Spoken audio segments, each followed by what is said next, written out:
Hello friends, I am here with my next lecture on simplex method. In this lecture we are going to see what are the different types of problem that we can face in simplex method, right? So we are going to see the first type of problem that we can face in real life are two-phase method problems. So what are two-phase method? So a problem, right, where there are basically constraints of different types. So I will take an example over here so that you will be able to understand it easily. So a problem with maxima is z equal to 5x1 plus 3x2 subjected to first constraint is 2x1 plus x2 less than or equal to 1. Second is x1 plus 4x2 greater than or equal to 6, and the third one is x1 plus x2 equal to maybe 8. Okay, so basically this is the problem that I have created. It is not necessary that you will get an optimal solution for this, because these constraints are being developed by me only, just to show you what are the different types of problem you can face in exam or in real life, right? So the two constraint x1 and x2 being non-negative. Okay, so this is the problem. Now here you can see the constraints are of different type. First is of less than or equal to type, second is of greater than or equal to, right, and the third one is equal to. What I'll do, I'll modify it more so that you will be able to understand it better. So suppose it is minus 6, we will even increase the complexity. Okay, so now these three constraints I have. So what should I do? Now the two-phase method actually says that first of all you need to see all the right hand side values of the constraint. If it is negative, first convert it into positive. So how should we convert it into positive? इसको positive में हम कैसे convert करेंगे? तो very simple, we have to multiply -1 to both sides. तो -1 मुझे दोनों side में मल्टीप्लाई करना है, राइट? तो मैं इसको वापस से लिखूँगा, यहीं पे लिख देता हूँ for your better understanding. -x1 minus 4x2 less than or equal to 6. If I am multiplying with -1, the sign will get changed, right? So first phase would be checking for all the RHS of constraint, is there any negative value or not. If there is any negative value, we have to multiply it by -1 to make it a positive value, right? Now second step would be to add, just the way we do every problem, to add surplus or slack variable or artificial if necessary. So in our case, what is necessary? It is less than or equal to sign, right? So we are going to add the surplus or slack variable. So rewriting the constraints into equation. So first equation would be 2x1 plus x2 plus s1 equal to 1, correct? Second would be minus x1 minus 4x2 plus s2 equal to 6. Now third one, if you see, it is already equal to, right? But the problem, now I have already told you in the algebraic method of simplex that we have to always start the problem with some slack variable, right? हम लोग को हमेशा slack variable से start करना है, और वो भी उनका initial value हमेशा 0 रखना है. यहाँ पे कोई भी स्लैक वेरिएबल नहीं है, तो मैं ऐसे डायरेक्टली इसको सॉल्व नहीं कर सकता हूँ, बिकॉज अगर आप अच्छे से सिंप्लेक्स को याद करें तो सिंप्लेक्स में मैंने बोला है कि आपके पास जितने कंस्ट्रेंट हैं उतने स्लैक वेरिएबल या आर्टिफिशियल वेरिएबल होना चाहिए, सो दैट आपके सिंप्लेक्स टेबल में आइडेंटिटी मैट्रिक्स फॉर्म हो, राइट? यहाँ पे तो मुझे 2 स्लैक वेरिएबल मिल गया है. सो मैं अगर टेबल को फिल आउट करूँगा सो वहाँ पे मुझे 1 0 0 1 मिल जाएगा. लेकिन यहाँ पे ये जो तीसरा कंस्ट्रेंट है इसका स्लैक वेरिएबल है ही नहीं. तो यहाँ पे मैं कोई और वेरिएबल नहीं ले सकते, तो यहाँ पे मुझे कोई तो एक वेरिएबल डालना पड़ेगा, ठीक है। तो स्लैग वेरिएबल नहीं तो मैं क्या करूँगा, इक्वल टू है आर्टिफिशियल वेरिएबल डालूंगा, बिकॉज आर्टिफिशियल वेरिएबल का जो वैल्यू होता है वो बहुत ही नेग्लिजिबल होता है, राइट। तो इसको मैं लिखूँगा x1 plus x2 plus a1 equal to 8, correct. So I hope you now understood how to solve a problem with having different constraint types, ठीक है, उनको कैसे बेसिकली कन्वर्ट करना है। अब मैं आपको एक चीज़ और बताता हूँ, सपोज यहाँ पे माइनस नहीं होता तो ग्रेटर देन और इक्वल टू है, तो ग्रेटर देन के लिए हम क्या करते हैं, यहाँ पे एक माइनस ऐड करते हैं, माइनस सरप्लस वेरिएबल प्लस एक आर्टिफिशियल वेरिएबल ऐड करते, ठीक है, a1, तो यहाँ पे a2 हो जाता, ठीक है। तो अगर साइन देखिए जैसे साइन रहता है उस हिसाब से हमको सॉल्व करना है, जैसे हम हमेशा सॉल्व करते हैं। खाली टू फेज़ मेथड में ये ध्यान देना है, two phase in the sense आपको कोई भी अगर RHS में माइनस मिल रहा है तो उसको पहले आपको प्लस में कन्वर्ट करना है, बिकॉज अगर आप देखिए सिंप्लेक्स या फिर रियल लाइफ प्रॉब्लम में आपको रिसोर्सेज कभी भी नेगेटिव में नहीं जा सकते हैं, राइट। तो आपका जो सिंप्लेक्स जिस रूल पे बेस पे डेवलप हुआ है वही बेसिकली फेल हो जाएगा अगर आप इसको लेके सॉल्व करते हैं। तो हमेशा आपको RHS को नॉन नेगेटिव करना है by multiplying it with -1, okay. Now second type of problem that we can expect in simplex is of degeneracy type.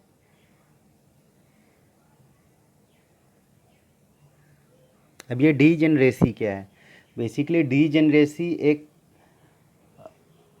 Approach है या फिर एक सिंप्लेक्स में आप इसको और सिंपल टर्म्स में कह सकते हैं कि एक इवेंट है जो कभी भी अकर हो सकता है किसी भी मेथड में जब हम उसे सॉल्व कर रहे हैं, राइट। पर डीजेनरेसी कब आता है और कैसे। सो अगर आप सिंप्लेक्स मेथड में कभी भी थीटा को सॉल्व कर रहे हैं, राइट, सो थीटा में अभी बहुत बार ये होता है कि थीटा के वैल्यू में टाइप आपको आ जाता है बहुत बार, तो आप ये समझते हैं कि अभी क्या करें हम, ट्रायल एंड एरर से any one of the variable we have to select, ठीक है। तो आप आर्बिटरली कोई भी एक सिलेक्शन करते हैं वेरिएबल का, ज़रूरी नहीं है कि वो ऑप्टिमम ही होगा, ठीक है। अगर दो वेरिएबल है मे बी चांसेस है कि आपका दूसरा जो आपने सेलेक्ट किया वो नहीं, पर दूसरा वाला आपका बेटर अजम्पशन होता, पर आपने वो नहीं लिया क्योंकि आपको ट्रायल एंड एरर करना था, तो आपने गलती से पहला वाला ले लिया, राइट। तो उस केस में क्या हो जाएगा, जब ऐसा कुछ गलत सिलेक्शन होता है, ठीक है, सो आपको नेक्स्ट इटरेशन तो आपका हो जाता है, लेकिन उसके बाद कोई एश्योरेंस नहीं है कि एक इटरेशन के बाद आपका ऑब्जेक्टिव फंक्शन हमेशा इम्प्रूव होगा, ठीक है। ऐसा भी चांसेस है कि थीटा का वैल्यू अगर टाई हुआ उसके बाद आपने किसी भी एक चीज़ को, किसी भी एक वेरिएबल को आउटगोइंग सेलेक्ट करके, ठीक है, सेलेक्ट कर दिया है, तो नया इटरेशन बनेगा, नए इटरेशन में जो आपका ऑब्जेक्टिव फंक्शन का वैल्यू आएगा वो या तो सेम रहेगा या तो कम भी हो सकता है। बेसिकली कम होगा तो उसे बोलते हैं डीजेनरेसी, बिकॉज आपका जो वैल्यू है ऑप्टिमम सोल्यूशन z का वो डीजेनरेट हो रहा है, ठीक है, वो कम हो रहा है। सो ऐसे केस में क्या हो जाता है, तो ऐसे केस में जहाँ पे थीटा का वैल्यू टाई हुआ है या फिर जहाँ पे मुझे मैक्सिमम z का वैल्यू मिला है वही मेरा ऑप्टिमल सोल्यूशन होता है, ठीक है। There is also condition of cycling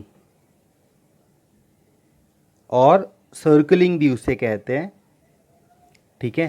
तो ये सर्कलिंग या साइक्लिंग क्या होता है, सर्कलिंग या साइक्लिंग बेसिकली एक इवेंट है which may result from poor choice, right, among the tied variables. Basically theta का जो अगर वैल्यू टाई हुआ है, सो सपोज उसमें किसी मैंने पुअर चॉइस, मैंने अभी आपको बताया था कि एक पुअर चॉइस मैंने ले लिया, ठीक है, वो पुअर चॉइस की वजह से आपका इटरेशन बढ़ जाता है, तो बेसिकली आप साइक्लिंग करने लग जाते हैं, आप वापस से एक स्टेज पे आ जाएंगे जहाँ पे आपको दूसरा वेरिएबल सेलेक्ट करना पड़ेगा, ठीक है। सो सर्कलिंग या साइक्लिंग एक इवेंट है जो कि पुअर चॉइस ऑफ वेरिएबल से अकर होता है। फॉर्चुनेटली अगर आप देखें तो साइक्लिंग के chances are very rare, very means very rare, and in fact it is very difficult to find a practical problem in which cycling occurs. तो प्रैक्टिकली आप लोग को cycling, see this is theory, तो theory में we can assume anything, right. पर practically cycling and circling के जो type हैं प्रॉब्लम, वो बहुत रेयर अकरेंस होते हैं, उनके जनरली मिलेंगे नहीं आपको। Okay, now the third type जो है, जो again a rare type of problem, but हम लोग क्योंकि पढ़ रहे हैं तो हमें ये भी अज्यूम करके चलना पड़ेगा कि सपोज़ किसी एक टाइप ऑफ प्रॉब्लम में मुझे अनकंस्ट्रेंड वेरिएबल्स मिलते हैं। Now what is unconstrained, I will explain you with an example. So example है minimize z equal to 2x1 plus 3x2. Okay, now the subjected to constraint.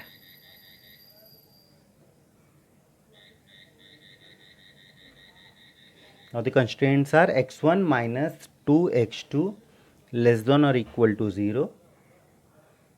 Similarly, minus 2x1 plus 3x2 greater than or equal to minus 6, where मैं ऐसे बोल सकता हूँ कि x1 and x2 are unrestricted. Generally एक यहाँ पे हम क्या देखते हैं, नॉन नेगेटिव, राइट। पर अब यहाँ पे x1 x2 को का जो बाउंड्री था, ठीक है, वो हम हमेशा देखो, अगर हम ग्राफिकल मेथड में बनाते थे तो हमेशा फर्स्ट क्वाड्रेंट लेते थे। क्यों? Because x1 x2 non negative है, मतलब पॉजिटिव है, और पॉजिटिव जो है x1 x2 दोनों भी फर्स्ट क्वाड्रेंट में होते हैं, राइट। पर यहाँ पे अनरेस्ट्रिक्टेड है, तो आप किसी भी क्वाड्रेंट में x1 x2 भाग सकता है, ठीक है, वैल्यू उसका। तो इस केस में हमें क्या करना है, सिंप्लेक्स में तो सिंप्लेक्स ऐसे डेवलप ही नहीं हुआ है कि आप अनरिस्ट्रिक्टेड वेरिएबल्स को सॉल्व कर सके। सो इन टाइप ऑफ प्रॉब्लम्स को भी सॉल्व करने के लिए एक सोल्यूशन है। सो उसे सॉल्व करने का सबसे पहला स्टेप है कि हम x1 और x2 जो कि इन केस नेगेटिव हैं, ठीक है, तो हम उन्हें नेगेटिव नहीं लिखेंगे, हम उन्हें दो पॉजिटिव का डिफरेंस बताएंगे। I repeat again, suppose x1 और x2 दोनों भी नेगेटिव है, ठीक है। x1 को ही लेता हूँ, अगर x1 -2 है, सो -2 में ऐसे रिप्रेजेंट कर सकता हूँ 6 - 8, वो भी तो -2 हुआ, बट 6 और 8 दोनों पॉजिटिव है। सो मैं x1 को दो वेरिएबल में रिप्रेजेंट करूँगा और दोनों का डिफरेंस बताऊँगा। सो मैं x1 को ऐसे लिख सकता हूँ, x1 is equal to y1 minus y2, similarly x2 is equal to y3 minus y4, right. So हमने क्या किया, स्मार्टली जो है दो वेरिएबल इंट्रोड्यूस किए, वो दोनों वेरिएबल मेरे x1 के जो नॉन नेगेटिविटी जो नेगेटिविटी कंस्ट्रेंट की जो थ्योरी थी उसको उन्होंने बेसिकली सरपास कर दिया और मुझे दो पॉजिटिव वैल्यू दे दिए, ठीक है। तो अब मैं क्या करूँगा, जहाँ पे x1 x2 है वहाँ पे वो वैल्यू डाल दूँगा। सो मैं इसको वापस से कंस्ट्रेंट को ऐसे लिख सकता हूँ कि y1 minus y2 minus 2 y3 minus y4, right, less than और इक्वल टू 0। अब यहाँ पे देखिए, मैंने ये आपको बताया था पहले कि अगर कोई भी नेगेटिव RHS है तो उसको आपको पॉजिटिव में करना है। तो मैं यहीं पे इसको चेंज कर देता हूँ, this becomes positive by multiplying -1, तो इसको मैं माइनस कर दूंगा, ये साइन चेंज हो जाएगा and this becomes positive, right. So इसको भी मैं लिखूंगा, so it will become 2y1 minus y2 minus 3y3 minus y4 less than और इक्वल टू 6, राइट। अभी इसको ब्रैकेट ओपन करना है और आपको सॉल्व करना है। सो आपको कितने वेरिएबल्स मिल जाएंगे, 4 वेरिएबल्स और 2 कंस्ट्रेंट, राइट। सो इसको हम अगेन सिंप्लेक्स से सॉल्व कर सकते हैं। यहाँ पे मेरे y1 y2 y3 and y4 all are greater than और इक्वल टू 0, राइट। सो ये एक टाइप का प्रॉब्लम है जो आप एग्ज़ाम में या फिर सिंप्लेक्स में एक्सपेक्ट कर सकते हैं। अगर एग्ज़ाम में आ भी गया है तो आपको क्या करना है, आपको x1 और x2 जो नॉन नेगेटिव है, सॉरी जो नेगेटिव हैं या अनरेस्ट्रिक्टेड हैं, उनको दो किसी पॉजिटिव वेरिएबल के डिफरेंस से रिप्रेजेंट करना है। Okay, so okay guys, apart from this some additional point I would like to again tell you, ठीक है। तो सबसे पहला इम्पॉर्टेंट पॉइंट है कि कोई देखिए, कोई भी प्रॉब्लम आ गया, ठीक है, सिंप्लेक्स में या ग्राफिकल में। So it is not necessary कि आपको मैक्सिमाइजेशन दिया तो आपको मैक्सिमाइजेशन से ही करना है।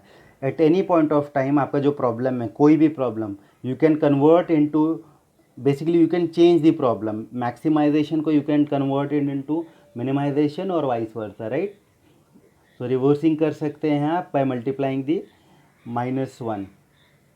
Second would be whether to introduce slack or surplus or artificial variable depends on the type of inequality। मतलब कि inequality के जो constraint के type होंगे, that will basically will tell me what we should introduce, right? Slack, surplus or artificial. Slack means -s1, surplus means +s1 and artificial is a1, right, or a represented by. The third point would be, always remember that in simplex identity matrix need not to be adjacent always, right। so हम लोग start करते हैं हमेशा S1 S2 S3 से। so अगर आप initially S1 S2 S3 लेंगे और आप कॉलम में भी देखेंगे S1 S2 S3 को, तो तीनों जो है हमेशा आइडेंटिटी मैट्रिक्स फॉर्म करते हैं, ठीक है। सो इससे बहुत बार क्या हो जाता है, हमें लगता है कि हमेशा एडजेसेंट आइडेंटिटी मैट्रिक्स ही होना चाहिए, पर ऐसा नहीं है। कोई भी वेरिएबल, ठीक है, जो एंटरिंग वेरिएबल है, हमें सिर्फ उनका इंटरसेक्शन देखना है कि वो आइडेंटिटी मैट्रिक्स, मतलब उनका इंटरसेक्शन पॉइंट हमेशा 1 हो, अपार्ट फ्रॉम दैट बाकी सब 0 हो, ठीक है। ज़रूरी नहीं है कि वो अगल बगल ही हो, अगर वो उनके बीच में और कोई वेरिएबल है दैट इज़ फाइन, पर आप जिससे स्टार्ट कर रहे हैं और आपका जो कॉलम का वेरिएबल है वो हमेशा ध्यान दीजिए वो आपका आइडेंटिटी मैट्रिक्स फॉर्म होना चाहिए। नेक्स्ट इम्पॉर्टेंट पॉइंट जो हमें देखना है वो ये है कि you can also see a constant term in an objective function, right. So suppose objective function is z is equal to 4x1 plus 9x2 plus 100, right. So उस केस में सिंप्लेक्स में you need not take this did not take this constant, ठीक है। सो आप हम कभी भी ये कांस्टेंट सिंप्लेक्स में मत लेना है, सिंप्लेक्स टेबल में always take the decision variables only, because this is not going to affect your optimal solution, right। when suppose in case we'll start with surplus or slack variable, then also your minimum value that objective function will give is 100 when x1 x2 is 0, right। so ऐसे अगर कोई constant आ जाते हैं तो आपको table में कहीं पे भी उन्हें डालना नहीं है, ठीक है। आपको इसको नेग्लेक्ट करके बेसिकली सॉल्व करना है, ठीक है। इसको कंसिडर करना है नहीं, प्लस हो या माइनस कोई भी कांस्टेंट हो, लास्ट में जो भी आपका x1 x2 का वैल्यू आता है या जो ऑप्टिमल सोल्यूशन आता है वहाँ पे आपका कांस्टेंट टर्म को ऐड या सब्सट्रैक्ट जो भी दिया हुआ है वो करना है, ठीक है। इसके बाद लास्ट पॉइंट हमेशा ध्यान देना कि ग्राफिकल मेथड हो, ट्रायल एंड एरर मेथड हो या सिंप्लेक्स टेक्निक हो, या जो हमने देखा है कि 2 फेज मेथड या कोई भी ऐसे मेथड है, ठीक है, ये सब डिफरेंट टाइप्स ऑफ प्रॉब्लम्स है लीनियर प्रोग्रामिंग प्रॉब्लम को सॉल्व करने के लिए। So it depends on you, अगर वेरिएबल 2 हैं तो आप कोई भी मेथड यूज़ कर सकते हैं सॉल्व करने के लिए, राइट। अगर सपोज ग्राफिकल मेथड है, आपको ये अनकंस्ट्रेंट वेरिएबल मिल जाता है, ठीक है, तो यहाँ पे 2 ही वेरिएबल है, ठीक है। सो इसको आप ग्राफिकल से सॉल्व कर सकते हैं क्या, इसको यहाँ पे 4 वेरिएबल हो गए, अब 4 वेरिएबल ग्राफिकल से नहीं कर सकते तो आपको नो डाउट आपको डायरेक्टली सिंप्लेक्स में आना पड़ेगा, but where there are only 2 variables it is not necessary to find it is not necessary to use any specific method, ठीक है। उस केस में आप ग्राफिकल भी यूज़ कर सकते हैं और सिंप्लेक्स भी यूज़ कर सकते हैं। Exam point of view it will be mention in the exam कि आपको क्या यूज़ करना। Now we are going to see some of the limitation and advantage of simplex या linear programming methods, okay. So as we know, हमने जो start किया था OR से, सबसे पहला एडवांटेज है बाकी सारे मेथड से कि it improves the quality of decision, ठीक है। तो क्वालिटी ऑफ डिसीजन मीन्स आप जो भी डिसीजन ले रहे हैं उसको इम्प्रूव कर सकते हैं, राइट। सेकेंड, आपको जो भी सोल्यूशन मिलेगा, ठीक है, वाया एलपीपी, वो हमेशा ऑप्टिमल होगा। You can't find any better solution ठीक है, कोई और मेथड यूज़ करके। जो OR से आपको मेथड मिल रहा है वो हमेशा it will be the best और optimal solution. Third is basically it improves the knowledge and skill of tomorrow executive, right. So it improve, अगर आप इसको हमेशा यूज़ कर रहे हैं, so basically by facing the different types of problem your knowledge is going to improve a lot, as well as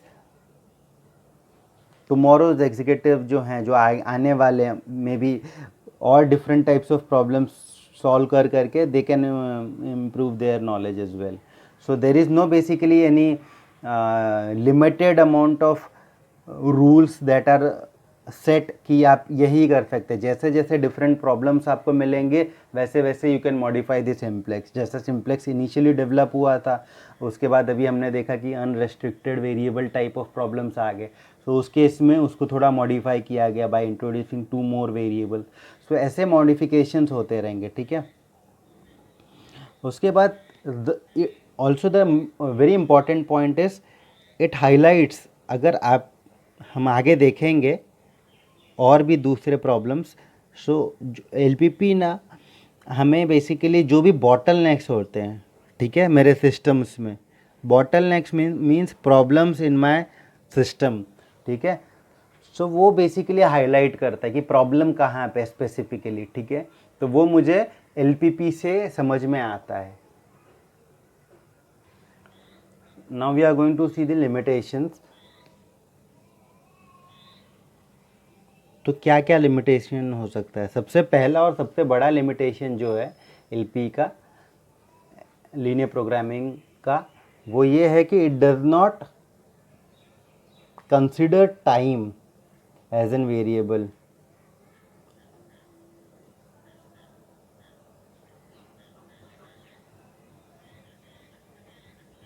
right, अभी ये बहुत बड़ा रोल प्ले करता है जहाँ पे कि फ्लक्चुएशन, रिसोर्सेज के जो प्राइस हैं उनका fluctuation with respect to time होता है। जैसे कि कोई भी एक स्पेसिफिक रिसोर्सेज में अगर ले लूँ, ठीक है, जो कि आज शाम को उसका एक रेट है, कल सुबह एक रेट है, तो मैं सॉल्व कर रहा हूँ मे बी, सो मैं कंस्ट्रेंट बनाऊँगा, कंस्ट्रेंट में जो प्राइस रहेगा वो आज के शाम के हिसाब से लूँगा और उसके हिसाब से मैं ऑप्टिमल सोल्यूशन निकालूंगा, राइट। पर अगर कल मॉर्निंग में अगर प्राइस चेंज हो जाता है, सो मेरा जो भी मेरा प्रॉब्लम रहेगा, ठीक है, solution, it won't be an optimal solution because now the things have been change, right. So जो टाइम के हिसाब से जो भी फैक्टर्स चेंज होते हैं वो ये ऑपरेशन रिसर्च में बेसिकली उसको कंसिडर नहीं करता, राइट। सेकेंड इम्पॉर्टेंट लिमिटेशन, जो बहुत इम्पॉर्टेंट लिमिटेशन है, वो है कि ऑब्जेक्टिव फंक्शन को हमेशा LP में लीनियरली ही रिप्रेजेंट करना ज़रूरी नहीं है, ठीक है। ये कभी कभी मैं पहले लिख देता हूँ।